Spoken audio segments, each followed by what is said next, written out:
আদম আলাইহিস সালাম সুন্দর করে সব নামগুলো বলে দিয়েছেন, কারণ আল্লাহ পাক তাকে সেই জ্ঞান শিক্ষা দিয়েছিলেন। এরপরে আল্লাহ রাব্বুল আলামিন ফেরেশতাদেরকে বলেছেন তোমরা আদমকে এখন সিজদা করো, কারণ জ্ঞানের মানদণ্ডে আদম তোমাদের চেয়ে শ্রেষ্ঠ। সেখানো আর আমরা সেই আদম সন্তান, যদিও বা পৃথিবীতে আসার পরে আমরা আমাদের পরিচয়টা ভুলে গেছি। সেই আদম সন্তান যে আদমকে আল্লাহ রাব্বুল আলামিন ফেরেশতাদেরকে দিয়ে সম্মানিত করলেন, সিজদা করালেন, সেই আদম সন্তান এখন আল্লাহর জমিনে শিরক করে, নবী সাল্লাল্লাহু আলাইহি ওয়াসাল্লামের সুন্নতের অনুসরণ করতে চায় না, নবীদের আদর্শ মানতে চায় না, কোরআন এবং সুন্নাহ মেনে জীবন করতে চায় না। সেই আদম সন্তান এখন জেনা করে, ব্যভিচার করে, মাদকদ্রব্য পান করে, সমকামী।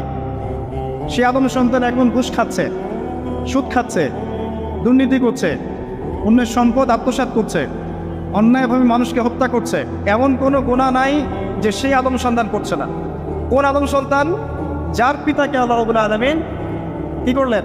ফেরেশতাদেরকে দিয়ে সিজদা করালেন। তাহলে চিন্তা করেন যে আমরা আমাদের পরিচয়টা কি পরিমাণ হারিয়ে ফেলেছি। আমরা তো চেতনার কথা বলি না, শেকড়ের কথা বলি না, আমরা সংস্কৃতির কথা বলি না। এই কথাগুলো আমরা বলি। আমাদের সত্যিকারের চেতনা হচ্ছে ইসলামিক চেতনা। সত্যিকারের শেকড় হচ্ছে এই শেকড় যে আমরা আদম আলাইহিস সালামের সন্তান, যে আদমকে আল্লাহ রাব্বুল আলামিন ফেরেশতাদেরকে দিয়ে সিজদা করিয়েছেন জ্ঞানের কারণে। আজকে সেই আদম সন্তান দেখবেন জ্ঞান অর্জন করতে চায় না, দিনের জ্ঞান অর্জন করতে চায় না, দুনিয়ার জ্ঞান অর্জন করতে চায়, দিনের জ্ঞান অর্জন করতে চায় না। যে জ্ঞান তাকে পরকালে নাজাতের ওসিলা করবে, সেই কোরআনটুকু তিলাওয়াতও করতে চায় না, তিলাওয়াত করা শিখতেও চায় না, আগ্রহী নাই। তাহলে আমরা কি পরিমাণে আমাদের শেকড়টা ভুলে গেছি, চেতনা হারিয়ে ফেলেছি, আমাদের মূল সংস্কৃতি থেকে দূরে সরে আসছি। একটু চিন্তা করেন। সামনে যাই, আল্লাহ রাব্বুল আলামিন বলছে এরপর সুন্দর আকৃতি দিয়ে আদমকে আমি ফেরেশতাদেরকে দিয়ে সিজদা করালাম। ফাসাজাদু, সবাই সিজদা করল, প্রত্যেকটা ফেরেশতা কি করলো? সিজদা করল। ইল্লা ইবলিস। কে সিজদা করলো না? ইবলিস। ইবলিস সিজদা করলো না। ইবলিস কে ছিল? সে কিন্তু কোনো ফেরেশতা ছিল না, সে কিন্তু কোনো ফেরেশতা ছিল না, সে ছিল একজন জিন। কানা মিনাল জিন্নি। সূরা কাহফে আল্লাহ পাক বলেছেন কানা মিনাল জিন্নি, সে জিনদের একজন ছিল। ঠিক আছে? সে আল্লাহ রাব্বুল আলামিনের এত বেশি ইবাদত করেছিল যে আল্লাহ রাব্বুল আলামিন তাকে এক পর্যায়ে ফেরেশতাদের উপরে একটা দায়িত্বশীল বানিয়ে দিয়েছিল। ঠিক আছে? তো কিন্তু তার মনের ভিতরে একটা কিবর বা অহংকার ছিল, যে অহংকারের কারণে সে কিন্তু আল্লাহ পাকের এই নির্দেশটা পালন করলো না, লঙ্ঘন করলো। আমরা সামনে যাই। লাম ইয়াকুম মিনাস সাজিদিন, আল্লাহ পাক বলছেন সে সিজদাকারীদের অন্তর্ভুক্ত ছিল না। কে? ইবলিস। আচ্ছা, ক্বালা, আল্লাহ পাক এবার বলছেন মা মানাআকা আল্লা তাসজুদা ইয আমারতুক। আল্লাহ পাক বলছেন হে ইবলিস, কিসে তোমাকে নিষেধ করলো, কে তোমাকে বারণ করলো আদমকে সিজদা করতে, যাকে আমি সিজদা করার আদেশ করেছি? কি জন্য করলে না? সোজা কথায়, তুমি কি জন্য সিজদা করলে না আদম? মা মানাআকা, তোমাকে কে বারণ করলো?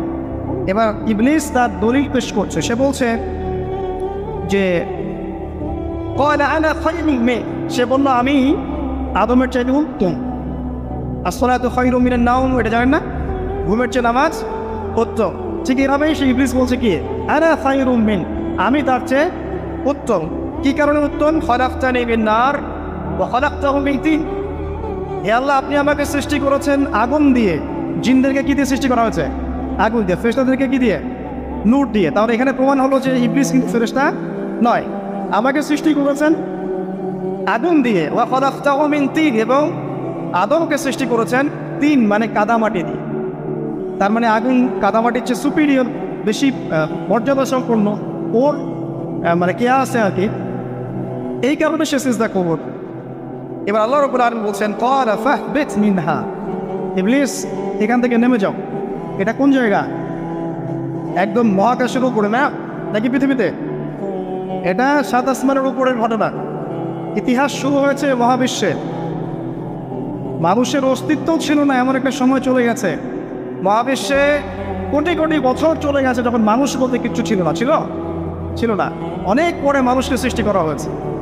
এখন দুনিয়াতে মানুষের চলাচল দেখলে মনে হয় মহাবিশ্বে সে একাই আছে, কেউ নাই, তাই না?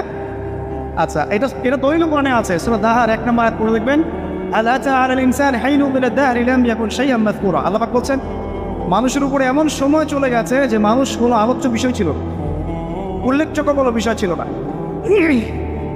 তো সভ্যতার শুরুর ঘটনা হচ্ছে এটা, মানে মানব সভ্যতার একদম শুরুর শেকড়ের ঘটনা হচ্ছে এটা, একদম শুরুর চেতনা, শুরুর সংস্কৃতি শুরু হচ্ছে এখানে। এবার ইবলিস বলছে আমি চেষ্টা করবো না, বিকজ আমি তো একটা সুপিরিয়র। আপনি তাকে সৃষ্টি করেছেন মাটি দিয়ে, আমাকে সৃষ্টি করেছেন আগুন দিয়ে, আমি তাকে চেষ্টা করবো না। সে আল্লাহ পাকের আদেশ লঙ্ঘনই করবো না, এবং আল্লাহকে উল্টা একটা যুক্তি দেখানো যে আপনি ভুল আমি ঠিক। নাউজুবিল্লাহ, আপনি আমাকে আদমকে চেষ্টা করতে বলছেন, এটাই ভুল, বরং উচিত হচ্ছে ও আমাকে চেষ্টা করবে। নাউজুবিল্লাহ। তো সে কিন্তু একবার সে উদ্ধত হলো এবং অহংকার প্রদর্শন করল। আল্লাহ পাক বলছেন ক্বালা ফাহবিত মিনহা, এখন এখান থেকে নেমে যাও। এই জান্নাতি বলেন আর ওই ঊর্ধ্ব জগতি বলেন, সেখান থেকে তোমরা নেমে যাও, তুমি নেমে যাও। মা ইয়াকুনু লাকা আন তাতাকাব্বারা ফিহা, এখানে দাঁড়িয়ে তুমি অহংকার করবে এই অধিকার তোমাকে দেওয়া হয় নাই। সোজা কথায় আল্লাহ পাক বলছেন এখানে দাঁড়িয়ে তুমি অহংকার করবে এই অধিকার তোমাকে দেওয়া হয়নি। আল্লাহ পাক অহংকারীকে পছন্দ করেন। অহংকারীদেরকে আল্লাহ পাক কিয়ামতের মাঠে পিঁপড়ার মতো উঠাবেন, তাদের আকৃতি মানুষের সঙ্গে হবে না, ছোট ছোট কালো পিঁপড়ার মতো হবে এবং অন্ধকার ওদেরকে ঢেকে নেবে। তো আমাদের মনে যাদের অহংকার আছে, আল্লাহর ওয়াস্তে অহংকার ছেড়ে দেয়। অহংকার ইলমেরও থাকতে পারে, একজনে অনেক বড় ইলমি ডিগ্রি সার্টিফিকেট আছে, অমুক ফারেক তমুক ফারেক, অমুক মুহাদ্দিস অমুক মুফাসসির, ডাবল ডিগ্রি, এটারও অহংকার থাকতে পারে, ঠিক আছে। আবার অনেকের টাকা পয়সার অহংকার থাকে, অনেকের ক্ষমতার অহংকার থাকে, আবার এখনকার মেয়েদের সৌন্দর্যের অহংকার থাকে, থাকে না? এক এক মানুষের এক একটা অহংকার। অহংকারের ডেফিনেশনটা কি? একজন সাহাবী নবী সাল্লাল্লাহু আলাইহি ওয়াসাল্লামকে বলছেন, ইয়া রাসূলুল্লাহ, আমি পছন্দ করি আমার গায়ের পোশাকটা সুন্দর হোক, আমার জুতা সুন্দর হোক, ঠিক আছে, আমার সুগন্ধি ভালো হোক, দামি হোক, এটা কি অহংকারের পরিচয়? নবী সাল্লাল্লাহু আলাইহি ওয়াসাল্লাম বলছেন না, এটা অহংকারের পরিচয় নয়। বরং অহংকারের পরিচয় হচ্ছে অন্য মানুষকে তুচ্ছ তাচ্ছিল্য করা এক, আর দুই হচ্ছে সত্যকে প্রত্যাখ্যান করা। মনে থাকবে, অহংকারের সঙ্গে কি? এক, অন্য মানুষকে তুচ্ছ তাচ্ছিল্য করা, আর দুই, সত্যকে প্রত্যাখ্যান করা। এখন সত্য কি? আইনস্টাইনের থিওরি সত্য, নাকি পিথাগোরাসের উপপাদ্যই সত্য, নাকি আমাদের পশ্চিমারা যে সেকুলারিজম, কমিউনিজম, ডেমোক্রেসি ইত্যাদি ইত্যাদি, ন্যাশনালিজম এগুলো দিয়ে দিয়েছে মতবাদগুলো, এগুলোই চূড়ান্ত সত্য? সায়েন্সই কি চূড়ান্ত সত্য? চূড়ান্ত সত্যটা কি আসল? এক কথায় সূরা কাহফের 29 নম্বর আয়াতে সত্যের সংজ্ঞা আছে। কত নম্বর আয়াতে? সূরা কাহফের 29 নম্বর আয়াতে আল্লাহ পাক বলছেন ওয়াকুলিল হাক্কু মির রাব্বিকুম, হে নবী আপনি বলে দিন সত্য সেটাই, ন্যায় অন্যায়ের চূড়ান্ত মানদণ্ড সেটাই, হক বাতিলের চূড়ান্ত মানদণ্ড সেটাই। কোনটা? যেটা তোমার রবের পক্ষ থেকে নাজিল হচ্ছে। আর আমাকে বলেন যে রবের পক্ষ থেকে কি নাজিল হচ্ছে? একসময় তাওরাত নাজিল হয়েছিল না? ওটাই হক ছিল। ওই সময় কি ছিল? সেটাই হক ছিল। জাবুর ওই সময় কি ছিল? হক। ইনজিল ওই সময়ের হক ছিল। এখন কি আছে আমাদের কাছে? কোরআন এবং এর ব্যাখ্যা হচ্ছে হাদিস। কিয়ামত পর্যন্ত কি অন্য কোনো শরীয়ত আসবে? অন্য কোনো নবী আসবে? কেউ যদি বলে যে অমুকে নবী হবে, সে কি মুসলিম না কাফের? তাহলে কোনো সন্দেহ আছে? যদি কেউ দাবি করে যে মুহাম্মদ সাল্লাল্লাহু আলাইহি ওয়াসাল্লাম শেষ নবী নন, আরও নবী আসতে পারে, নাউজুবিল্লাহ, এবং এই কুফরি আকীদায় বিশ্বাসীকে কেউ যদি কাফের মনে না করে, সেও কাফের হয়ে যেতে পারে। বুঝতে আসেন, তো অহংকারের সংজ্ঞাটা আমরা জেনে নিলাম যে সত্যকে প্রত্যাখ্যান করা, আল্লাহর ওহীকে প্রত্যাখ্যান করা, মানে কোরআন এবং সুন্নাহ থেকে সরে আসা, এটাকে মিথ্যা মনে করা, বা অন্য কোনো মতবাদকে কোরআন সুন্নাহর সমকক্ষ মনে করলেও কুফরি হয়ে যাবে। এরকম মনে করে অন্য একটা মতদর্শ, একটা দর্শন, একটা ফিলোসফিক্যাল থট বা একটা স্কুল অফ থট কোরআন সুন্নাহর চেয়ে ভালো নয়, কিন্তু কোরআন সুন্নাহর সমমানের, এটাও যদি কেউ মনে করে কাফের। কথা কি বুঝতে পারছেন? এটা হচ্ছে অ্যাবসলিউট ট্রুথ, মানে এটা সত্যের একদম সর্বোচ্চ স্টেজ, এর উপরে আর কিছু নাই। ভুলে গেছিলাম ভাই। আচ্ছা, এবার আসেন, আমরা অহংকারের সংজ্ঞা জানলাম, সত্যের সংজ্ঞাও জানলাম। এখানে ইবলিস কি করছে? সে অহংকার প্রদর্শন করছে। সে আল্লাহকে বলছে আপনি ভুল, আমি ঠিক। আদম কিসে তুচ্ছ তাচ্ছিল্য করলো এবং সত্যকে প্রত্যাখ্যান করলো, দুটোই কিন্তু ইবলিস করলো এখানে। আসেন, আল্লাহ পাক বলছেন ফাখরুজ, এখান থেকে বের হয়ে যাও হতভাগ। ফাখরুজ মানে উখরুজ মানে বের হও, অতএব ফাখরুজ, এখান থেকে বের হয়ে যাও। ইন্নাকা মিনাস সাগিরিন, তোমার অহংকার করার কোনো সুযোগ নেই এখানে, তুমি তো ছোট পুত্র। ইন্নাকা মিনাস সাগিরিন, সাগির মানে কি? তুমি এখান থেকে তুমি বের হয়ে যাও এখান থেকে, তুমি একজন ক্ষুদ্র সত্তা, তোমার এখানে অহংকার করার কিচ্ছু নাই। কলা এবার ইবলিস বলছে, এই জায়গাগুলো খুব ভালো করে শোনেন, আমাদের লেকচারের আসল জায়গায় কিন্তু যাবো এটি। যদি আরেকটা পর্যন্ত লেকচারটি কোনো সমস্যা আছে? আচ্ছা, তাহলে বসে থাকেন, খাওয়া দাওয়া করে আসছেন তো? কলা এবার ইবলিস বলছে আনজির নি, শোনেন ইবলিস বলছে আনজির নি, হে আল্লাহ আমাকে অবকাশ দিন। কি বলছে? আমাকে অবকাশ দিন। ইলা ইয়াউমি ইউবআসুন, যেই দিন আপনি কিয়ামত ঘটাবেন, যেদিন সবাইকে পুনরুত্থিত করবেন, ওই দিন পর্যন্ত আমাকে অবকাশ দিন। সূরা বাকারায় আছে, অন্য সূরা আছে, রব্বি আনজিরনি ইলা ইয়াউমি ইউবআসুন। ইবলিস বলছে হে আমার রব। কি বলছে ইবলিস? হে আমার রব। ইবলিস কি তাহলে আস্তিক না নাস্তিক? কথা বলেন, ইবলিস কি আস্তিক না নাস্তিক? আস্তিক। ইবলিস বলছে যে ইয়া রব্বি রব্বি, হে আমার রব, হে আমার প্রতিপালক। আল্লাহকে ইবলিস বলছে হে আমার প্রতিপালক, আনজিরনি আমাকে অবকাশ দিন, ইলা ইয়াউমি ইউবআসুন, কিয়ামত দিবস পর্যন্ত, বা যেদিন আপনি পুরো মানব জাতিকে উঠাবেন কবর থেকে, আবার ওই দিন পর্যন্ত আমাকে অবকাশ দিন। তার মানে কিয়ামত যে হবে এটা নতুন করে লেখা হয় নাই, সভ্যতায় হিস্ট্রির শুরু থেকে কিয়ামত ছিল। কথা বুঝতে পারছেন? ফেরেশতারাও জানতেন যে একদিন মহাবিশ্ব ধ্বংস হয়ে যাবে। যখন পৃথিবীতে মানুষকে পাঠানো হয়নি তার আগেই ফেরেশতারা জানতেন, আল্লাহ পাকের ইলমে ছিল এবং তিনি এটা ফয়সালা করে দিয়েছিলেন যে একদিন এই পুরো মহাবিশ্বই ধ্বংস হয়ে যাবে। ইবলিস আগে থেকে জানতো যে কিয়ামত হবে, এই জন্য সে বলছে আমাকে কিয়ামত পর্যন্ত অবকাশ দিন। আল্লাহ পাক এবার কি বলছেন দেখেন, ইবলিস আল্লাহর কাছে চাইলো, আল্লাহ পাক তাও তাকে ফেরত দিলেন না। আর আমরা আল্লাহর কাছে চাইতে এখন হতাশা হয়ে যায় না, দোয়া করতে থাকি আর বলি যে আমার দোয়া তো কবুল হচ্ছে না। আর ইবলিস একটা জিনিস চাইলো, আল্লাহ পাক বললেন ক্বালা ইন্নাকা মিনাল মুনজারিন, যাও তুমি অবকাশপ্রাপ্তদের একজন, তোমাকে অবকাশ দেওয়া হলো। এক কথায় তোমার দোয়া কবুল করা হয়েছে, তোমার অবকাশ তোমাকে দেওয়া হলো, কারণ আল্লাহ পাক এটা পরীক্ষা করবেন ইবলিসকে দিয়ে, মানব জাতিকে। ক্বালা, এবার ইবলিসের চ্যালেঞ্জ শোনেন, এটাই আমাদের আজকের লেকচারের মূল পয়েন্ট। এই জায়গা থেকে ইবলিস চ্যালেঞ্জ করছে। কি চ্যালেঞ্জ করছে? ফাবিমা আগওয়াইতানি, হে আল্লাহ আপনি যে কারণে আমাকে বিচ্যুত করলেন, মানে আমি আমার যে কৃতকর্মের কারণে আপনার রহমত থেকে বঞ্চিত হয়ে গেলাম, ঠিক আছে, লা কুউদান্না লাহুম সিরাতাকাল মুস্তাকিম, আমি সেই আদমের এবং আদমের সন্তানের সরল পথে ওত পেতে বসে থাকি। কথাটা ভালো করে বোঝেন। ইবলিস চ্যালেঞ্জ করলো কাকে? আল্লাহকে, যে কারণে আল্লাহ আপনি আমাকে বহিষ্কার করলেন, এখন আমি কি করব? আমি এই আদম সন্তানের সরল পথে, আপনাকে পাওয়ার এই পথের আনাচে কানাচে আমি ওত পেতে বসে থাকি। কি জন্য বসে থাকবো?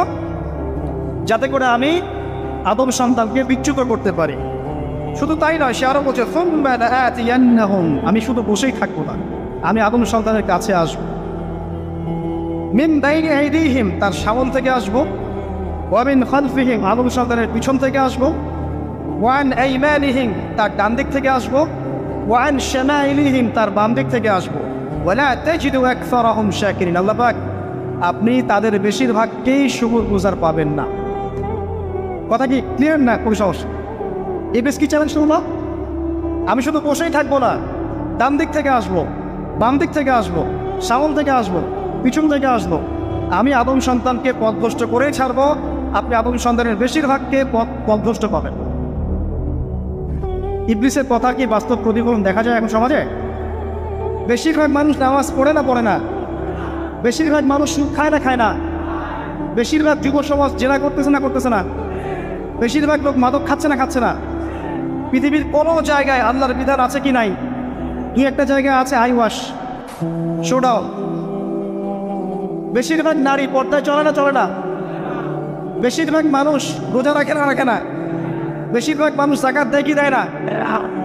তাহলে ইবলিসে বলবো আপনি বেশিরভাগকেই শুকরগুজার পাবেন না। বেশিরভাগ মানুষ পরকালের স্বার্থে কাজ করে না, দুনিয়ার স্বার্থে কাজ করে।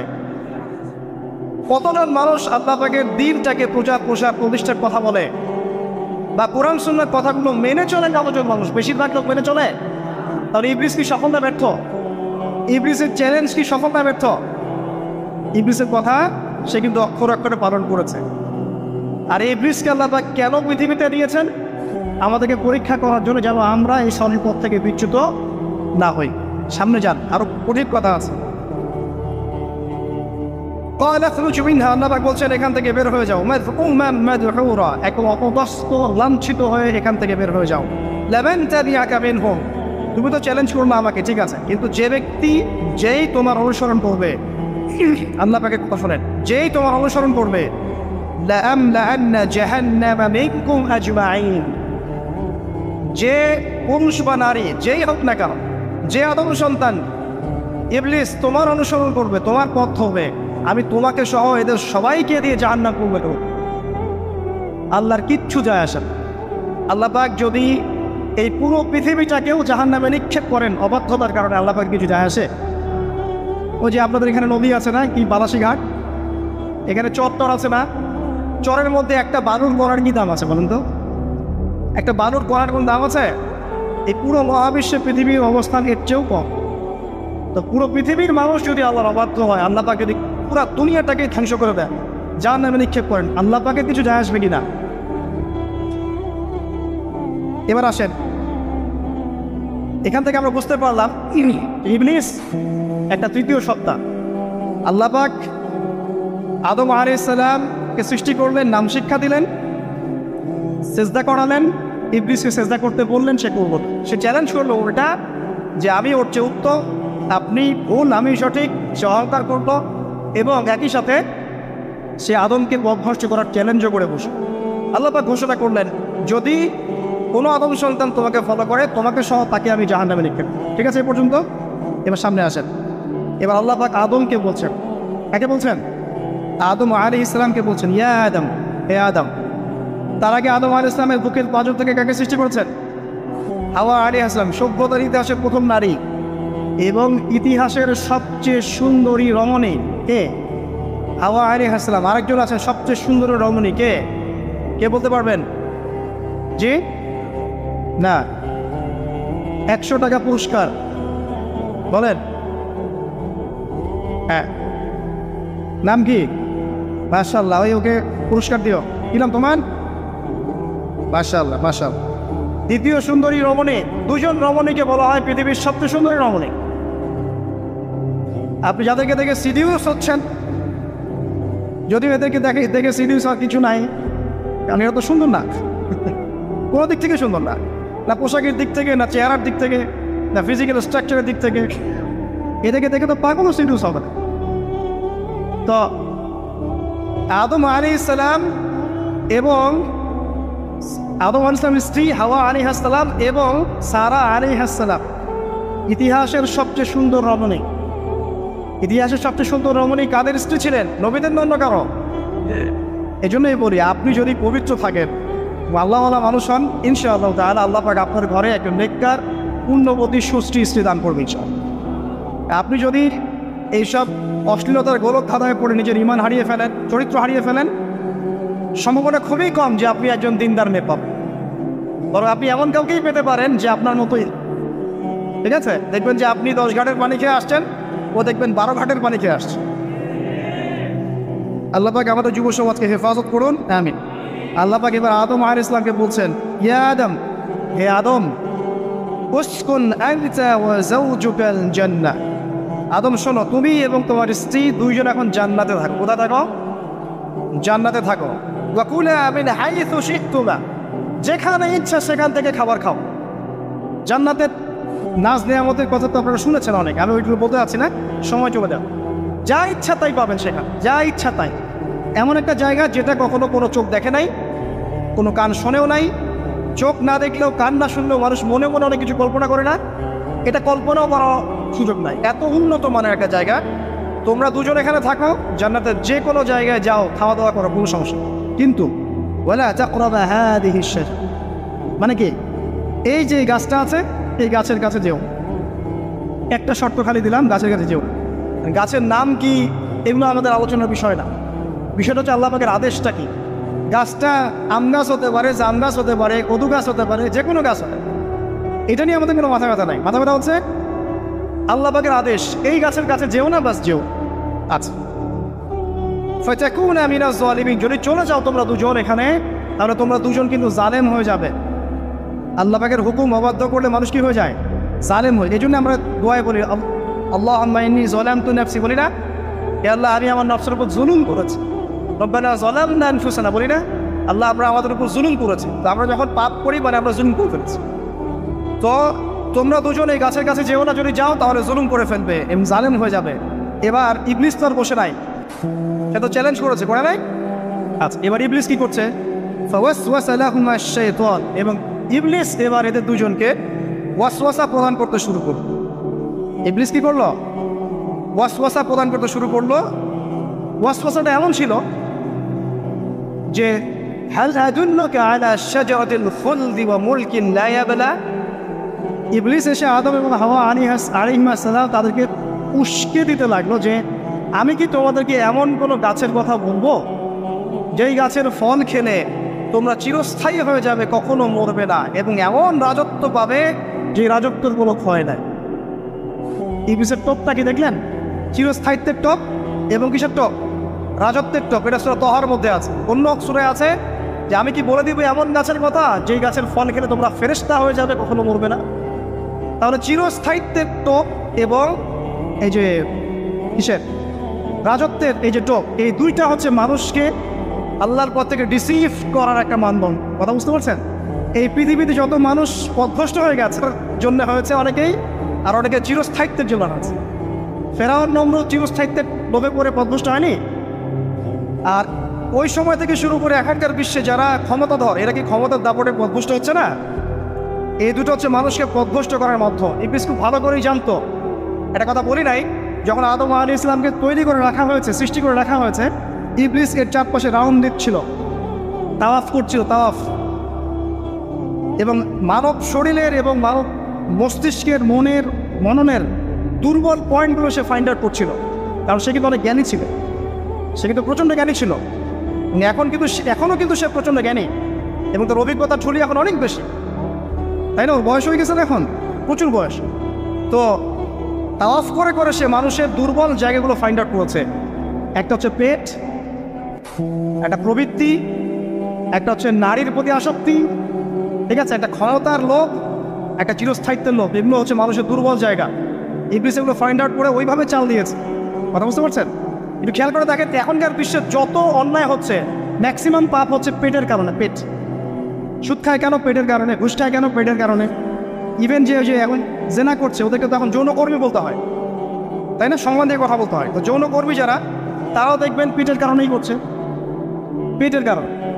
তারপর দেখবেন মানুষের সম্পদ আত্মসাৎ, ওই যে ছেলে মেয়ে বাল বাচ্চার জন্য। পেট মানে মূল জিনিসটা কি? পেট। এবং চিরস্থায়িত্ব, ক্ষমতার দাপট আর প্রবৃত্তির দাসত্ব, এগুলো হচ্ছে মানুষের সবচেয়ে দুর্বল পয়েন্ট। দেখবেন ম্যাক্সিমাম পাপ হচ্ছে মেয়েদের কারণে। মেয়েদের কারণে না, মেয়ের পিছনে। মেয়ের পিছনে আপনি চলে গেছেন, এখানে আত্মহত্যা করছে কেউ, কেউ এখানে আপনার জেনা করছে, কেউ ধর্ষণ করছে, কেউ পরকে লিপ্ত হচ্ছে। মানে মেয়েরই কোনো পাপ। ওই যে বলে না, দুইটা পাপ যাকে পেয়ে গেছে তার লাইফটা ক্র্যাশড। একটা হচ্ছে মেয়ে, একটা হচ্ছে টাকা। অর্থ সম্পদের লালসা যার মধ্যে পেয়ে বসেছে, এর জীবন শেষ। আর যার মেয়ের পেশা আছে, মেয়ের নেশা যার মধ্যে আছে, এর জীবন শেষ। একে আপনি হেদায়েতের পথে আনতে পারবেন না, ইল্লা মাশাআল্লাহ, আল্লাহ পাক যদি না চান। আসেন, আর ইবলিস তাওয়াফ করছিল এবং সে কিন্তু টোপ দিল, চিরস্থায়িত্বের টোপ দিল। এবং কিসের টোপ দিল? ফেরেশতা হয়ে যাবে, অমর হয়ে যাবে। এবার আমাদের পিতামাতা আদম এবং হাওয়া আলাইহিস সালাম তারা কিন্তু ফল খেয়ে ফেললেন। আর এটা এমন নয় একবার ওয়াসওয়াসা দিয়েছে বাস খেয়ে ফেলেছেন, এমন নয়। কন্টিনিউয়াসলি সেই কাজটা করেছে। একটা মানুষ যখন জেনা করে, ইবলিস কি একবার এসে বললেই কেউ জেনা করে ফেলে? আস্তে আস্তে কিন্তু মানুষ জেনার পথে যায়। ওই যে প্রথমে একদিন অনেক দিন একটা লেকচার দিয়েছিলাম না, প্রথমে গার্লফ্রেন্ড বয়ফ্রেন্ড একটা সম্পর্ক হয়, তাই না? তারপর কথাবার্তা হয়, মোবাইল ফোন এক্সচেঞ্জ করে, নোট এক্সচেঞ্জ করে, কফি খায়, আস্তে আস্তে ডেটিংয়ে যায়, পরে দেখবেন এক পর্যায়ে গিয়ে জানায় এভাবে। আর যারা ধর্ষক, এতে ডাইরেক্ট অ্যাকশন, এত সময় নেই, ডাইরেক্ট। তো ইবলিস প্রতিটা পাপ মানুষকে ধাপে ধাপে করায়। দেখবেন ইবলিস এখানেও কিন্তু আমাদের পিতামাতাকে ধাপে ধাপে ওইদিকে নিয়ে গিয়েছে। এবার আসেন, আমাদের পিতামাতা ফল খেয়ে ফেলবেন, এই জায়গাটা খুব ভালো করে বোঝান। এই ফল খাওয়াটা আল্লাহর অবাধ্যতা না। আল্লাহ বলেছিলেন না যে জালেম হয়ে যাবে, আল্লাহ পাকের অবাধ্য হলেন। অবাধ্যতার ফলাফলটা কি হলো এবার শোনেন। আমরা সবাই জানি অবাধ্যতার ফলাফল কি, আল্লাহ পাক জান্নাত থেকে নামিয়ে দিয়েছেন, তাই তো?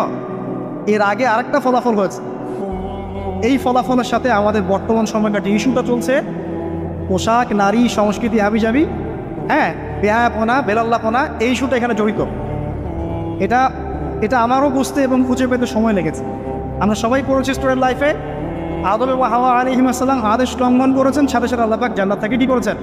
নামিয়ে দিয়েছেন। ইবলিসকেও নামিয়ে দিয়েছেন, তারপর হায়াত দিয়েছেন, এখানে পরীক্ষা করছে। এই তো এখানে আল্লাহ পাক দেখবেন আমাদের আমল কেমন, আমল ভালো হলে আবার জান্নাতে, খারাপ হলে আবার জান্নাত। কিন্তু এর আগেও একটা ঘটনা ঘটেছে। যে মুহূর্তে আমাদের পিতামাতা ফল খেয়েছেন গাছের কাছে গিয়েছেন, আল্লাহ পাকের আদেশটা লঙ্ঘন করেছেন, সাথে সাথে তাদের গায়ের পোশাকটা খুলে পড়ে গেছে। আমি বোঝাতে পারি নাই, পুরো মহাবিশ্বের প্রথম লজ্জা, প্রথম অপমান, প্রথম শাস্তি, ঠিক আছে, আল্লাহর অবাধ্যতার প্রথম পরিণাম লজ্জাহীনভাবে গা থেকে কাপড় খসে পড়ে যাওয়া, ন্যাংটা হয়ে যাওয়া। ন্যাংটা বাংলা ভাষায় বুঝতে পারছেন? প্রথম শাস্তি, প্রথম অবাধ্যতা এবং প্রথম অবাধ্যতার পরিণতি পুরো মহাবিশ্বে সভ্যতার শুরু থেকে শেষ পর্যন্ত প্রথম অ্যাক্সিডেন্ট, বা এই যে আমরা বলছি পরিণতি, পাপের পরিণতি, অবাধ্যতার পরিণতি, সেটা হলো গা থেকে কাপড় খুলে যাও। এই কথা আল্লাহ পাক বলছেন এখানে,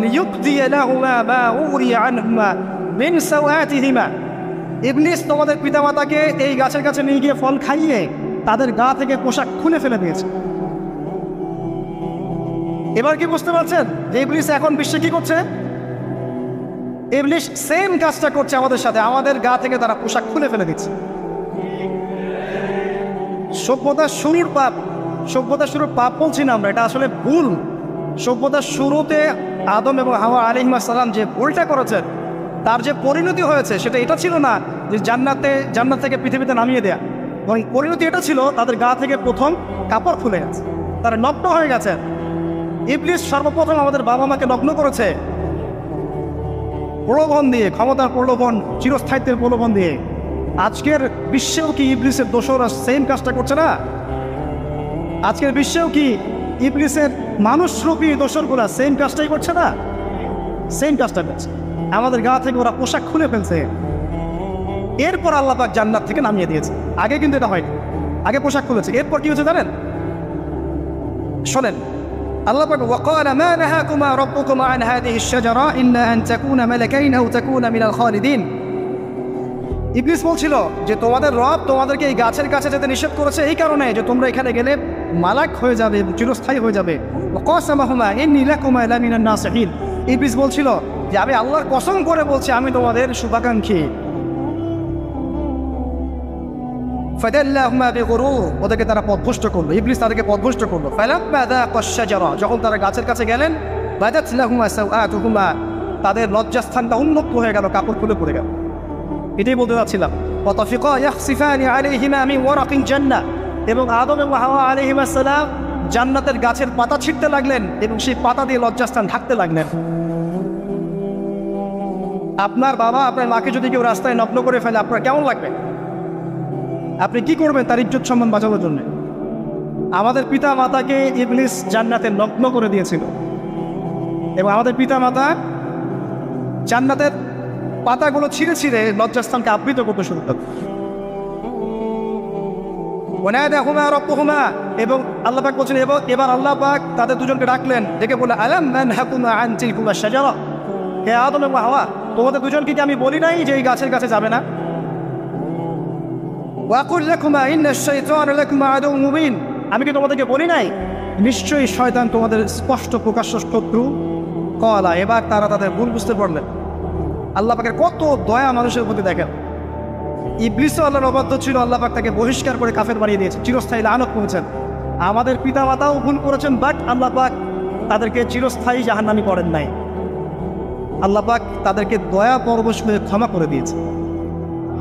শুধু তাই নয়, আল্লাহ পাক এত মহব্বত করেন আদম সন্তানকে যে তওবা করার যে কালিমাটা, সেই কালিমাটাও আল্লাহ পাক আদম এবং হাওয়াকে শিখিয়ে দিয়েছেন। সুবহানাল্লাহ, কোন কালিমা দিয়ে তওবা করবো, কি পড়বো, এটাও তারা বুঝতে পারছিলেন না। আল্লাহ পাক শিখিয়ে দিয়েছেন। ক্বালা, তারা বলবো রব্বানা, হে আমাদের প্রতিপালক, যালামনা আনফুসানা, আমরা আমাদের উপর জুলুম করেছি নফসের উপরে, ওয়া ইল্লাম তাগফির লানা ওয়া তারহামনা লানাকুনান্না মিনাল খাসিরিন। এই দোয়াটা করলেন আমাদের পিতামাতা, আল্লাহ পাক মাফ করবেন। কিন্তু মাফ করার পরে আর জান্নাতে থাকা হলো? এই পৃথিবীতে নামিয়ে দেওয়া। পৃথিবীতে নামিয়ে দেওয়ার পরে একটা হায়াত দেওয়া হলো, কারো 50, 60, 70, 100, 200, 500, 1000 ইত্যাদি। এবং আল্লাহর পক্ষ থেকে ঐশী গ্রন্থ পাঠানো হলো, কখনো তাওরাত, কখনো জাবুর, কখনো ইনজিল ইত্যাদি, কখনো কোরআন।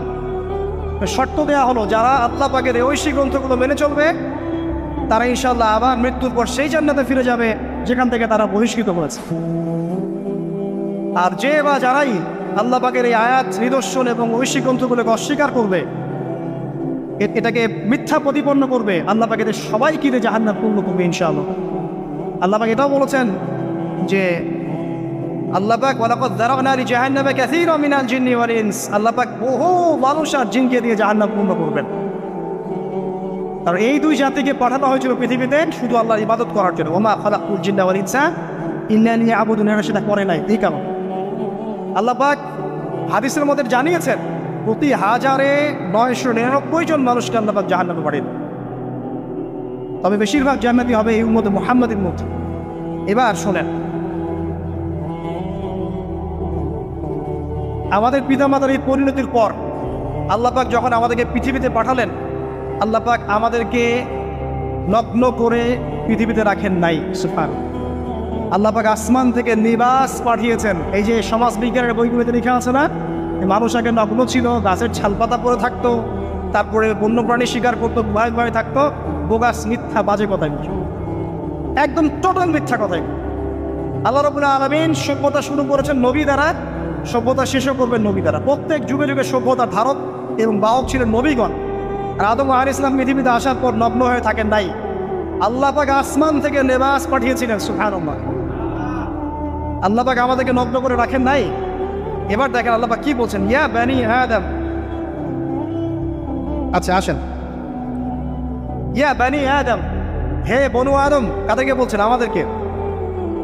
قد أنزلنا عليكم لباسا يواري سواتكم وريشا, হে বনু আদম, আমি তোমাদেরকে নগ্ন ছেড়ে দিচ্ছি না, আমি তোমাদের জন্য লেবাস আর পোশাক পাঠাচ্ছি, যেই পোশাক দিয়ে তোমরা তোমাদের লজ্জাস্থানকে আবৃত করবে এবং সৌন্দর্য বর্ধন করবে।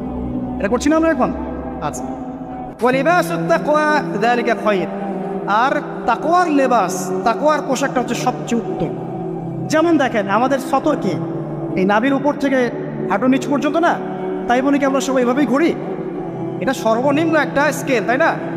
এর উপর আপনি জুব্বা পরছেন, পাগড়ি পরছেন, টুপি পরছেন, বা আপনি হয়তো আরো ঢিলেঢালা কোনো পোশাক পরছেন, এই পোশাকটাকে বলা হচ্ছে তাকওয়ার পোশাক। ওয়ালিবাসুত তাকওয়া যালিকা খায়র, এটা আরো উত্তম। একজন মেয়ের, অনেক আলেম বলছেন যে চোখ, এই চোখটুকু ঢেকে বের করে দেখা যাবে, বলছে না? অনেকে বলেছেন কিনা? কিন্তু এটাও যদি কেউ সামনে জিলবাব দিয়ে ঢেকে রাখে তাহলে কি উত্তম নয়? পর্দার ক্ষেত্রে উত্তম নয়? লিবাসুত তাকওয়া যালিকা খায়র, তাকওয়ার যে পোশাক সেটা আরো উত্তম বেশি। নর্মালি তো পোশাক দিয়েছি, তাকওয়ার পোশাক সবচেয়ে উত্তম বেশি। আল্লাহ পাকের একটা সতর্কবাণী শুনে নেবেন, যালিকা মিন আয়াতিল্লাহ, এই পোশাকটা আল্লাহ পাকের নিদর্শন। পোশাকটা কি? আল্লাহ পাকের নিদর্শন। লাআল্লাকুম ইয়াযাক্কারুন, যাতে করে তোমরা স্মরণ করতে পারো। কি স্মরণ করবো? ওই যে আমাদের পিতামাতাকে নগ্ন করে দিয়েছে ইবলিস, এটা মনে রাখতে পারো তোমরা, এটা আল্লাহ পাকের নিদর্শন। ইয়া বানি আদম, হে বনু আদম, লা ইয়াফতিনান্নাকুমুশ শাইতান। এবার শোনেন, আল্লাহ পাক আমাদেরকে বলছেন, হে বনু আদম, লা ইয়াফতিনান্নাকুমুশ শাইতান, শয়তান যেন আবার তোমাদেরকে ফিতনায় ফেলতে না পারে। পৃথিবীতে তোমরা থাকবে, শয়তানের বহু দোষর তোমাদের সামনে থাকবে, ডানে বামে, ডান থেকে আসবে, বাম থেকে আসবে, হ্যাঁ, সামন পিছন থেকে আসবে, মিডিয়ার মধ্যে থেকে তোমাদের ঘরে ঘরে ঢুকে যাবে শয়তানের দোষর। লা ইয়াফতিনান্নাকুমুশ শাইতান, শয়তানের দোষররা যেন তোমাদেরকে ফিতনায় ফেলতে না পারে। কে বলছেন? আল্লাহ পাক বলছেন। কিরকম ফিতনা? কামা আখরাজা আবাওয়াইকুম মিনাল জান্নাহ, ঠিক যেভাবে শয়তান তোমাদের পিতামাতাকে জান্নাত থেকে বের করে দিয়েছিল, ওই রকম ফিতনায় যেন ফেলতে না পারে। ঠিক আছে? ওয়ায়ানজিউ আনহুমা লিবাসাহুমা, এবং শয়তান তোমাদের পিতামাতার লেবাস খুলে ফেলেছিল, নগ্ন করে দিয়েছিল, নগ্নতা, বেহায়াপন, অশ্লীলতা শিখিয়েছিল, ওই দিকে ধাবিত করতে চেয়েছিল। শয়তানের দোসররা যেন এটা করতে তোমাদের সাথে না পারে, সতর্ক থাকবে। লিউরিয়াহুমা সাওআতিহিমা, যাতে করে তোমাদের লজ্জাস্থানটা উন্মুক্ত হয়ে যায়। ইন্নাহু ইয়ারাকুম, নিশ্চয়ই শয়তান তোমাদের সবাইকে দেখতে পায়। হুয়া ওয়া কাবিলুহু, সে এবং তার পুরো কবিলার লোকজন, মিন হাইসু লা তারাউনাহুম, এমন জায়গা থেকে যে জায়গা তোমরা দেখতে পাও। আর শয়তান এবং তার অনুসারী যারা আছে, মানুষ আর জিন, তারা তোমাদেরকে দেখতে পারে এমন জায়গা থেকে যা তোমরা দেখো না। আর আমরা যারা এই বিশ্বে আছি আমরা সবাই এখন খেলার পুতুলের মতো খেলছি। যারা নিয়ন্ত্রণ করে বিশ্ব, এদেরকে কেউ দেখতে পারে না, এরা মানুষ শয়তান। কথা বুঝতে পারছেন? আর এমনি জিন শয়তান যারা আছে এদেরকে তো আমরা দেখতে পারি না, অনেক দূর থেকে তারা আমাদেরকে দেখতে পারে। আল্লাহ পাক সতর্ক করছেন এটা, ইন্না জাআলনা আশ-শায়াতিনা আউলিয়া লিল্লাযিনা লা ইউমিনুন। শোনেন, নিশ্চয়ই যারা আমার প্রতি ঈমান আনে না বা আমার অবাধ্য হয়ে আমার আদেশ মানে না, তাদের সাথে আমি শয়তানকে বন্ধু বানিয়ে দিয়েছি। এবার বুঝলেন কেন বললাম এরা মানুষ শয়তান? বিকজ এদেরকে আল্লাহ পাক শয়তানের বন্ধু বানিয়ে দিয়েছেন। শয়তানের বন্ধু অন্য সূরায় আছে, শয়তান জিন শয়তান মানুষ শয়তানকে ওহী করে।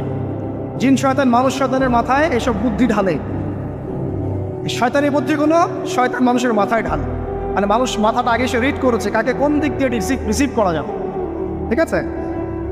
আচ্ছা, এরপরে আরো আল্লাহ পাক বলছে ভাই ফাহিশাতান, তারা যখন কোনো ফাহেসা কাজ করে, নোংরা বেহায়ার মতো কাজ করে, কল তারা বলে ওয়াজাদনা আলাইহি আবানা, এরকম করেই আমরা আমাদের পিতা মাতাদেরকে পেয়েছি। মানে যুগ যুগ ধরে এই সংস্কৃতি চলে আসছে, নম্রতার সংস্কৃতি, বলে না? কথা বুঝতে পারছেন না? এই কথাই তারা বলে যেটা কোরআনে আছে। আল্লাহ পাক বলছেন ক্বালু ওয়াজাদনা আলাইহি আবানা, তারা বলে আমাদের পিতৃপুরুষদেরকে আমরা হাজার বছর থেকে দেখেছি এইভাবেই ড্রেস আপ করে, এমনি ব্লাউজ ছাড়া শাড়ি পরতে দেখেছি, এমনি দেখেছি পেট পেট করে চলতে, এমনি দেখেছি এই শর্ট কামিজ পরে চলতে, নগ্ন হয়ে চলতে। এখন তো বিকিনি সংস্কৃতি আসবে এবং এটা মুভমেন্ট চলছে, মানে মানুষের দেহ থেকে কাপড় খুলে ফেলার মুভমেন্ট, আন্দোলন শুরু হচ্ছে, ঠিক আছে? এবং দোহাই হচ্ছে আমরা হাজার বছর থেকে এমনিই চলছে। এই যে আল্লাহ পাক বলছেন ওয়াজাদনা আলাইহি আবানা, আমরা এর উপরে আমাদের পিতা মাতাদেরকে পেয়েছি। ওয়াল্লাহু আমারনা বিহা, এরা আরো বলে আল্লাহ আমাদেরকে এই আদেশ করেছেন। নাউযুবিল্লাহ। আল্লাহ বলছেন, আল্লাহ পাকের আদেশ কি? কুন ইন্নাল্লাহা লা ইয়া'মুরু বিল ফাহশা, নিঃসন্দেহে আল্লাহ পাক কোনো ফাহেসা কাজের আদেশ করতেই পারেন। নিঃসন্দেহে আল্লাহ পাক কোনো ফাহেসা, বেলাল্লাপনা, বেহায়ার মতো কোনো আদেশ, আর বেহায়াপনার কোনো কাজের আদেশ করতে পারেন না। আতাকুলুনা আলাল্লাহি মা লা তা'লামুন, তোমরা কি আল্লাহ সম্পর্কে এমন কথা বলছো যেই কথা তোমরা জানো না? এই পর্যন্ত থাক। এবার আসেন বাস্তবতা আসেন। এতটুকু যে আমরা হিস্ট্রির সূচনার কথাগুলো বললাম, এখানে আপনারা কিন্তু প্রথম একটা দলিল পেলেন মানুষের দেহ থেকে পোশাক খুলে ফেলে। এরপর আমি পুরো কোরআনটা ঘাটার চেষ্টা করেছি, আদম আলাইহিস সালাম থেকে শুরু করে মুহাম্মদ সাল্লাল্লাহু আলাইহি ওয়াসাল্লাম পর্যন্ত হাজার হাজার শতাব্দী চলে গেছে, তাই নাই? হাজার হাজার বছর চলে গেছে, বহু জাতি এসেছে, বহু জাতি চলেও গেছে। আমরা কি প্রথম জাতি নাকি? এর আগে কত জাতি পৃথিবীতে এসেছে, চলেও গেছে, গেছে না? আচ্ছা, কোরআন ঘেটে ঘেটে ক্লান্ত হয়ে যাওয়ার পর আমরা এমন কোনো জাতি পাচ্ছি না যাদের কথা আল্লাহ পাক বলেছেন যে আমি তাদেরকে ধ্বংস করেছি অশ্লীলতার কারণে, বা এই আপনার বেলাল্লাপনার কারণে, বা ফাহেসা কাজের কারণে। সরাসরি এই একটা কারণ দেখে আল্লাহ পাক কোনো কওমকে ধ্বংস করেছেন খুব রেয়ার, খুঁজে পাওয়া যাচ্ছে না। শুধু 3টা জায়গা বের করতে পেরেছি। কটা জায়গা?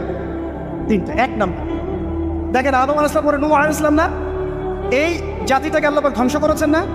এই ধ্বংসটাকে আল্লাহ পাক এই বেপরদামির কারণে করেছেন, অশ্লীলতার কারণে করেছেন, পোশাকের অপসংস্কৃতির কারণে করেছেন? করেন না, শিরকের কারণে করেছেন। কি কারণে? শিরক। আল্লাহ পাক সবাইকে ডুবিয়ে মেরেছেন, কিন্তু ওরা যে নগ্ন পোশাক পরে রাস্তাঘাটে চলাফেরা করতো এই কথাটা কিন্তু আল্লাহ পাক বলেন। তার মানে ওদের পাপ এটা ছিল না। এরপর ইব্রাহিম আলাইহিস সালামের কওম কি এই কারণে ধ্বংস হয়েছে? অশ্লীলতার কারণে ধ্বংস হয়েছে? বেহায়াপনার কারণে ধ্বংস হয়েছে?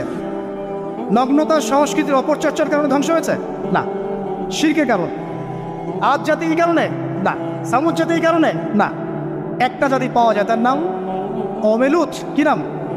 কওমে লূত। এই লূত কওম ছিল সমকামী, তারা মেয়েদের সাথে বিবাহ বন্ধনে আবদ্ধ হতো না, বরং ছেলেদের ছেলে ছেলে জেনা করতো না। এই একটা জাতি পাচ্ছি ইতিহাসে যারা অশ্লীলতার কারণে, ফাহেসা কাজের কারণে, সমকামিতার কারণে, নোংরামির কারণে আল্লাহ পাক পুরো উপরে উঠিয়ে নিচে নামিয়ে ধসিয়ে দিয়েছে। এই একটা জাতি পেলাম।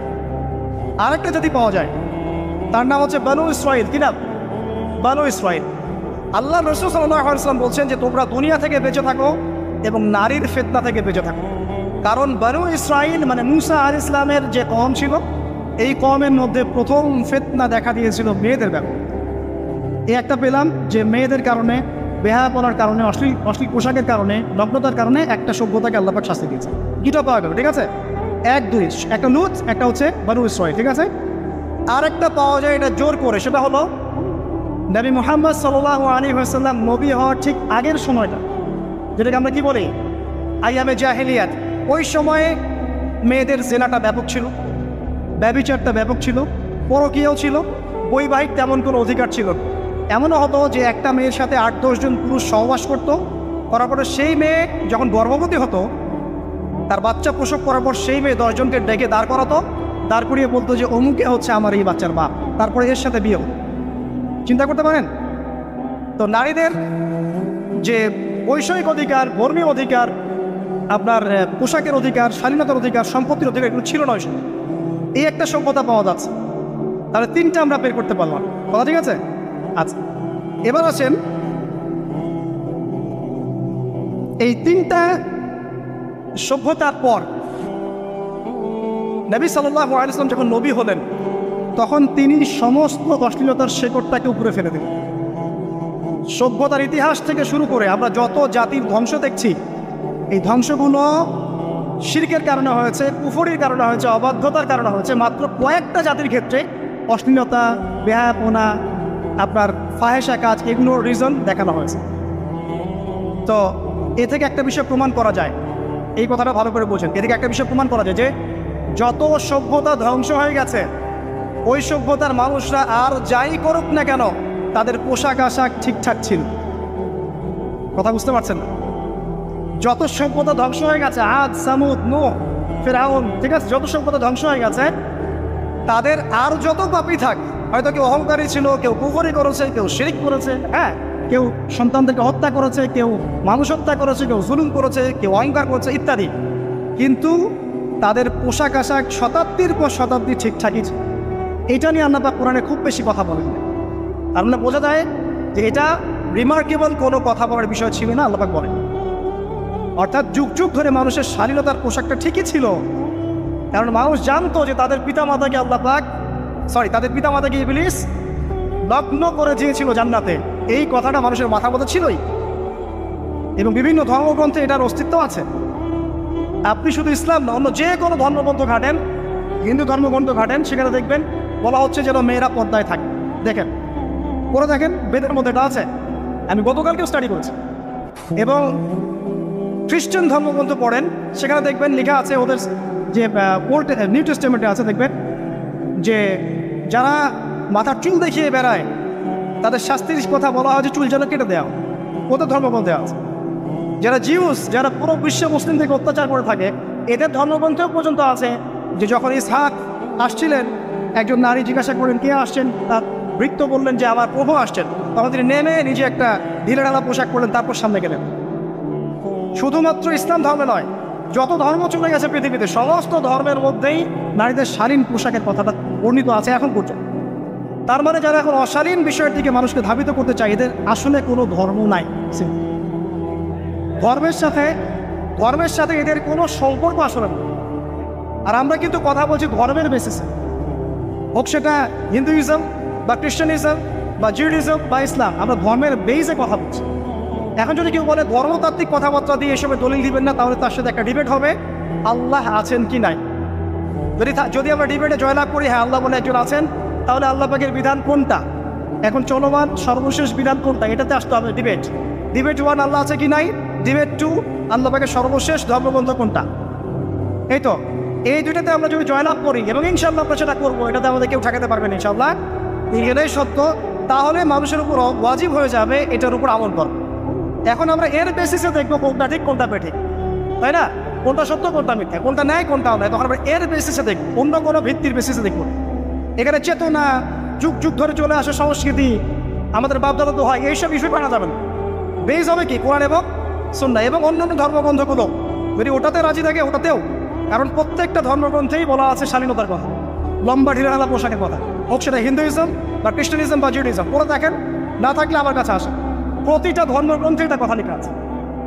এবার আসেন সর্বশেষ নবী মুহাম্মদ সাল্লাল্লাহু আলাইহি ওয়াসাল্লাম যখন নবী হন, আরবের ওই চিত্রটা, জেনা, ব্যভিচার, পরকীয়া, অশ্লীলতা, এটাকে সমনে উপরে ফেলে দেন 23 বছরের মধ্যে। 23 বছরের নববী জীবনের পরে সেখানে কোনো জেনা আছে, কোনো বেপরদামি আছে, কোনো ব্যভিচার আছে, কোনো সুদ আছে, কোনো শিরক আছে, কোনো মাদক আছে, যেগুলো আছে খুবই অল্প, যেটা আছে সেটা কি খুবই অল্প, এটা কিন্তু ধরা যায় না। দুই একটা অ্যাক্সিডেন্ট হতেই পারে। সাহাবীদের যুগেও নামাজ পড়তে গিয়ে কোনো একজন দেখা গেছে অ্যাক্সিডেন্ট হয়ে গেছে, জেনা হয়ে গেছে। এটা তো রেয়ার ঘটনা। এক্সেপশনাল সামথিং কি এক্সাম্পল হতে পারে? যেটা কমন সেটা হচ্ছে এক্সাম্পল। মানে আপনি বলবেন যে মেয়েদের স্বাধীনতার কথা এবং এর কারণে ধর্ষণের সংখ্যা বৃদ্ধি হচ্ছে, এই কথা আপনি যখন বলবেন, কিছু মানুষ আপনাকে বলবে যে তাহলে বোরখাওয়ালা মেয়ে কেন দোষিত হচ্ছে, তাহলে বাচ্চা কেন দোষিত হচ্ছে। আপনাকে বলছি পরিসংখ্যানটা কতটুকু, কেন হচ্ছে সেটা আমরা জবাব দিব। আগে বলছি পরিসংখ্যান কতটুকু। যারা বেপর্দায় চলছে এদের হ্যারাসমেন্টের পরিসংখ্যানটা বেশি না বোরখাওয়ালা মেয়ের পরিসংখ্যানটা বেশি? বলেন। যারা বেহায়ার মতো চলছে, বেপর্দায় চলছে, এদের পরিসংখ্যানটা বেশি নাকি শিশু অ্যাবিউজিংয়ের পরিসংখ্যানটা বেশি? তাহলে মূল যে জায়গাটা ওইখানে আগে ফোকাস করতে হবে, তারপরে আমরা গৌণ জায়গায় যাব। এবং এই জায়গাটাতে আমরা দলিল বা প্রমাণ হিসেবে পেশ করব মানুষের রুচিবোধের পরিবর্তন, মানসিকতার পরিবর্তন এবং পাশবিক একটা প্রবৃত্তির দাসত্ব। এটা কীভাবে হচ্ছে? এটা পর্নোগ্রাফির কারণে হচ্ছে। এটা পর্নোগ্রাফির কারণে হচ্ছে, মিডিয়ার কারণে হচ্ছে, অবাধ ফ্রি মিক্সিংয়ের কারণে হচ্ছে, যৌন সুশ্রীর কারণে হচ্ছে এবং যৌনতাকে সহজলভ্য করে দেওয়ার কারণে এই দুর্ঘটনাগুলো ঘটছে। আচ্ছা, আগে আমি আমার পয়েন্টে আসি। নবী সাল্লাল্লাহু আলাইহি ওয়াসাল্লাম যখন এটার শিকড়টা উপরে ফেলে দিলেন, তখন কিন্তু মক্কা, মদিনা, পুরো জাজিরাতুল আরবে আর কোনো বেহায়াপনার কোনো শিকড় থাকলো না। থাকলো না। আল্লাহ পাক কীভাবে এটা করলেন? পুরো হিস্ট্রির ইতিহাস টেনে দিয়ে আল্লাহ পাক কয়েকটা আদেশ নাযিল করলেন। সে আদেশটা কোরআন এবং সুন্নাহে আছে। আল্লাহ পাক প্রথমে ছেলেদেরকে বললেন, শোনো, সূরা নূর 33 নম্বর আয়াত। আল্লাহ পাক ছেলেদেরকে বললেন, তোমরা তোমাদের চোখ নিচু রাখো, এটা আমাদের দায়িত্ব। প্রত্যেকটা ছেলের দায়িত্ব বেগানা মেয়েকে দেখলে চোখটাকে করবে নিচু করবে, তাহলে আপনি সিডিউসড হবেন, এক কথায়। 2 নাম্বার, আল্লাহ পাক আমাদেরকে বললেন, তোমরা তোমাদের লজ্জাস্থানকে হেফাজত করো। কাদেরকে? আমাদেরকে, মানে ছেলেদেরকে। প্রথমে আল্লাহ পাক ছেলেদেরকে বললেন চোখ নিচু করে রাখো, লজ্জাস্থানে হেফাজত। ঠিক আছে? সূরা বানী ইসরাঈল আল্লাহ পাক বললেন, জেনার ধারের কাছেও যেও, ধারের কাছেও যেও। আল্লাহ পাক আরও বললেন, যদি কেউ জেনা করে ফেলে, সূরা নূরে, তাহলে তাকে 100টা বেত্রাঘাত করতে হবে। কয়টা? 100টা। এবং 1 বছরের জন্য তাকে বহিষ্কার করতে হবে। আল্লাহ পাক শাস্তিও দিলেন। শুধু তাত্ত্বিক বিধান দেন নাই, শাস্তিও দিয়েছেন। কারণ শুধু তাত্ত্বিক বিধান দিয়ে হবে? আমি যদি ওয়াজ করে পারে ভাই মদ খায় না, কোনো শাস্তি না অ্যাপ্লাই করি, তাহলে কি মদ ছাড়বে মানুষ? আমরা যদি হত্যা করা মহাপাপ, দুর্নীতি করা মহাপাপ, মানে দুর্নীতি ছাড়বে না যতক্ষণ না শাস্তি নিশ্চিত করা যাচ্ছে। আল্লাহ পাক তাত্ত্বিক কথা শুধু বললেন না, শাস্তিও নিশ্চিত করলেন। তারপর আল্লাহ পাক আরও বললেন, যদি বিবাহিত কোনো ব্যক্তি ব্যভিচার করে, তাহলে তাকে রজন করতে হবে, মাটিতে পুঁতে তাকে পাথর নিক্ষেপ করে হত্যা করে। ঠিক আছে? শাস্তি। এরপরে দেখেন আল্লাহ পাক মেয়েদেরকে বলছেন, মেয়েদেরকে বলছেন, তোমরা মূলত ঘরে থাকো। যদি বাইরের পরিবেশ তোমাদের অনুকূলে না থাকে, তোমরা ঘরে অবস্থান করো। ওয়াকরনা ফি বুয়ুতিকুন্না ওয়ালা তাবাররুজনা তাবাররুজাল জাহিলিয়াতিল উলা। তোমরা মূলত ঘরে থাকো। জাহিলি যুগে মেয়েরা যেভাবে নিজেদেরকে প্রদর্শন করে বেড়াতো, এই কাজটা তোমরা করো না। যদি করো তাহলে সমাজে বেহায়াপনা, ফাহিশা বেড়ে যাবে, তোমরা নিজেরাই ক্ষতিগ্রস্ত হবে, যেটা ওরা হচ্ছে এখন। আচ্ছা, এরপর আল্লাহ পাক আরও বললেন, হে নবী, আপনি আপনার স্ত্রী এবং মুমিন নারীদেরকে বলেন, তারা যদি বাহিরে যায় যেন জিলবাব দিয়ে তাদের পুরো বক্ষ দেশটাকে ঢেকে নেয়। তাহলে পোশাকের সংস্কৃতির শেকড় কোত্থেকে শিখবো? আমি কোত্থেকে শিখবো? আল্লাহ পাক কর্তৃক নাজিলকৃত সর্বশেষ ঐশী গ্রন্থ থেকে শিখবো নাকি? যে বইয়ের মধ্যে কোনো ভুল নাই সেটাই তো আমার শেখার মাধ্যম হবে নাকি? যে দর্শনে 1000টা ভুল সেটা শিখবো আমি? আল্লাহ পাক এখানে বলছেন, মুমিন নারীদেরকে বলো, বাইরে গেলে পরে তারা যেন জিলবাব দিয়ে, কাপড় দিয়ে সুন্দর করে বক্ষদেশ সেগুলো ঢেকে রাখে। বোরখার কথা এখানে নাই শব্দে। ঠিক আছে? ঢেকে রাখা ঢিলে ঢালা পোশাকের কথা এসেছে। আচ্ছা, আসেন, আল্লাহ পাক আরও বললেন যে তোমরা অমুক অমুক অমুক অমুক, যেমন আপনার বাবা, আপনার ভাই, আপনার এই যে সন্তান, এই যে মাহারাম যারা আছে, এদের সামনে ছাড়া অন্যদের সামনে যখনই যাবে তোমরা কিন্তু হিজাব অবলম্বন। আল্লাহ পাক হিজাবের বিধান দিলেন, চক্ষু নিচু করতে বললেন, লজ্জাস্থানের হেফাজত করতে বললেন, এবং যদি এর পরেও কেউ ভুল করে ফেলে তাহলে আল্লাহ পাক শাস্তির কথা বললেন। আল্লাহ পাকের সিস্টেমটা সুন্দর হল না? এই সিস্টেমটা নবী সাল্লাল্লাহু আলাইহি ওয়াসাল্লাম অ্যাপ্লাই করলেন, সমাজ থেকে সমস্ত জেনা ব্যভিচারের ভিত্তি উঠে চলে। সুবহানাল্লাহ বলবেন না? এটা হলো অবস্থা। তারপর দেখেন, আল্লাহ রাব্বুল আলামিন শুধু পর্দার কথা বলেই ক্ষান্ত হলেন না, কারণ একটা বিধান দিলেই মানুষের সব কিছু সলভ হবে না। আল্লাহ পাক এর পাশাপাশি আমাদেরকে 5 ওয়াক্ত নামাজ পড়তে বললেন। ঠিক আছে? নামাজ পড়লে মানুষ ভালো হবে, নৈতিকতা শিখবে, আল্লাহর সাথে ক্লোজ সম্পর্ক হবে। আল্লাহ পাক কোরআন তেলাওয়াত করতে বললেন, ঠিক আছে, কোরআন মেনে চলতে বললেন। আল্লাহ পাক আমাদেরকে আল্লাহর জিকির করতে বললেন, নবীর সুন্নাহ মতো চলতে বললেন। আল্লাহ রাব্বুল আলামিন আমাদেরকে আল্লাহর যত অবাধ্যতা আছে, কি সমস্যা? আচ্ছা যেতে থাক। আমি যেটা বলতে চাচ্ছি যে আল্লাহ পাক শুধু পর্দার কথাগুলো বলেই একটা বিধান দিয়ে শেষ করে দিলেন না, কারণ শুধুমাত্র হিজাবের সাথেই পুরো সোসাইটির সমস্যাগুলো জড়িত না, এখানে আরও অনেক বিষয় আছে। যদি আপনি নৈতিকতা না শেখেন, একটা বোরখাওয়ালা মেয়েকে আপনি টিস করতে পারেন, ঠিক আছে? যদি আপনার মধ্যে আল্লাহর ভয় তাকওয়া না থাকে, আপনি কিন্তু একটা বাচ্চাকেও ধর্ষণ করতে পারেন, সুযোগ পেলে আপনি করে ফেলবেন। আপনার মধ্যে আল্লাহর ভয় না থাকলে আপনি কিন্তু গোপনে জেনা করতে পারেন বা পর্ন দেখতে পারেন। তাই আল্লাহ পাক শুধু হিজাবের বিধানটা দিয়েই ক্ষান্ত হলেন না, আল্লাহ পাক আনুষঙ্গিক আর অনেক কথা বললেন যে তোমরা পবিত্র হও, বেশি বেশি আল্লাহর জিকির করো, 5 ওয়াক্ত সালাত নামাজে পড়ো, কোরআন তেলাওয়াত করো, নবীর সুন্নাহ মেনে চলো, দিনই কাজে ব্যস্ত থাকো, সৎ কাজের আদেশ করো, অসৎ কাজে নিষেধ করো। মানে এই সবগুলো কাজ যখন একসাথে হবে, আপনার মনটা কি হবে? পবিত্র হবে। আপনার মনের মধ্যে আল্লাহর নূর চলে আসবে। আপনার মনে আল্লাহর নূর চলে আসবে, তখন এইসব অন্ধকার বা এই যে জাহিলিয়াত দিব আপনার কাছে ভালো লাগবে। যখন আপনার ইন্টারনাল যে সোলটা আছে, এটা যখন এনলাইটমেন্ট হবে আল্লাহর নূর দিয়ে, তখন আপনার কাছে এসব হারাম প্রিমিক্সিং, হারাম পরকিয়া, আপনার জেনা, আপনার ব্যভিচার, পর্ন, এগুলো বিভীষিকাময় মনে হবে, আপনার কাছে ভালো লাগবে। আল্লাহ পাক অন্তর্জগৎটা পরিবর্তন করার জন্য আমাদেরকে এই সিস্টেমগুলো দিলেন। শুধু হিজাবই করবে নট নেসেসারি, এর সাথে আরও অনেক বিষয় থাকে, নামাজ, রোজা, হজ, জাকাত, হ্যাঁ, হজ, উমরা, তাসকিয়া, জিকির, আজকার, কোরআন তেলাওয়াত, আমর বিল মারুফ, নাহি আনিল মুনকার, সব একত্রিত হবে। আবার হিজাবও চলবে। এরপরে যদি কেউ সীমা লঙ্ঘন করে, শাস্তিও আছে। পুরো সিস্টেমটা সুন্দর না? এই সিস্টেমটা যখন আল্লাহ পাক তার রাসূল মুহাম্মদ সাল্লাল্লাহু আলাইহি ওয়াসাল্লামের মাধ্যমে লঞ্চ করলেন আরবের মধ্যে, আরবে না কোনো জেনা থাকলো, না কোনো ব্যভিচার, না কোনো মাদক, না কোনো পর্ন, না কোনো এই যে নারীর অবমাননা, কিছুই থাকলো। একটা মেয়ে 300 মাইল দূর থেকে এসে একা হজ করে চলে যেত, কেউ তার দিকে তাকাতো। এমন যুগ চলে গেছে। মহিনা সাহাবী রণকৌশল করে যুদ্ধের বর্ণ করে উহুদে যুদ্ধ করেছেন, কেউ তার দিকে তাকায়নি, তাকিয়েছে? তাকায়নি। এখন ওই যুগটা আপনি দেখেন, রাসূল সাল্লাল্লাহু আলাইহি ওয়াসাল্লামের যুগ, আবু বকর সিদ্দিক, ওমর ইবনুল খাত্তাব, ওসমান, আলী, এই খুলাফায়ে রাশিদার স্বর্ণযুগটাকে আপনি দেখেন। ওই যুগে আপনি রেপের হার কত পার্সেন্ট মহিলা রেপ হয়েছে? ওই যুগে কত পার্সেন্ট মেয়ে জেনায় লিপ্ত হয়েছে? ওই যুগে কত পার্সেন্ট ছেলে মেয়ে ধর্ষণ করেছে? ওই যুগে কত পার্সেন্ট নারীর শ্লীলতাহানি হয়েছে? কত পার্সেন্ট নারীকে টিস করা হয়েছে? কত পার্সেন্ট মেয়েকে মার্ডার করা হয়েছে? কত পার্সেন্ট মেয়েকে যৌতুকের জন্য চাপ দেওয়া হয়েছে? একটু পরিসংখ্যানটা দেখানো আমাদেরকে। সভ্যতা করতে লাফাচ্ছেন। ওই সভ্যতায় যা হয়ে গেছে, নবী সাল্লাল্লাহু আলাইহি ওয়াসাল্লাম থেকে শুরু করে খুলাফায়ে রাশিদিন যা হয়েছে, এই পার্সেন্টেজগুলোর সাথে বর্তমান পার্সেন্টেজকে মিলবে? ওই যুগে রেয়ার জেনা 2-1টা হয়েছে। মদ খেয়েছে মানুষ রেয়ার কয়েকজন, মানুষ ব্যভিচার করেছে রেয়ারলি 2-4 জন, 100 বছরে 2-4 জন। ওই যুগে দেখবেন মানুষ পরকীয়ার নামই জানতো না, সমকামিতা কি জিনিস মানুষ জানতোই না, শর্ট পোশাক, বিকিনি সংস্কৃতি কি মানুষ জানতো না, ঠিক আছে? আনকভার ইউ, এই যে মুভমেন্ট চলছে, এগুলোর মানে কি মানুষ জানতো না, জানতো? ওই যুগে কি মুসলিমরা পিছিয়ে ছিল? জ্ঞান বলেন, বিজ্ঞান বলেন, অর্থনীতি বলেন, রাজনীতি বলেন, শহরনীতি বলেন, অস্ত্রশস্ত্র বলেন, কোনো সেক্টরে কি মুসলিমরা তখন পিছিয়ে ছিল কিনা? উত্তর দেন, পিছিয়ে ছিল না। তাহলে স্বর্ণযুগ আমরা কোনটাকে বলবো? এই বর্তমান দাজ্জালীয় সভ্যতাকে স্বর্ণযুগ বলবো, নাকি খুলাফায়ে রাশিদার নবী সাল্লাল্লাহু আলাইহি ওয়াসাল্লাম রেখে যাওয়া যুগটাকে স্বর্ণযুগ বলবো? তাহলে ওই যুগ যদি স্বর্ণযুগ হয়, তাহলে ওই যুগের সুন্নাহ এ যুগে অ্যাপ্লাই করতে হবে না? তাহলে ওই যুগের সমস্যা যেমন দূর হয়েছে, এই যুগের সমস্যা দূর হবে না? এই সহজ বাংলা কথাটা বললে কি আমরা মৌলবাদী হয়ে যাব?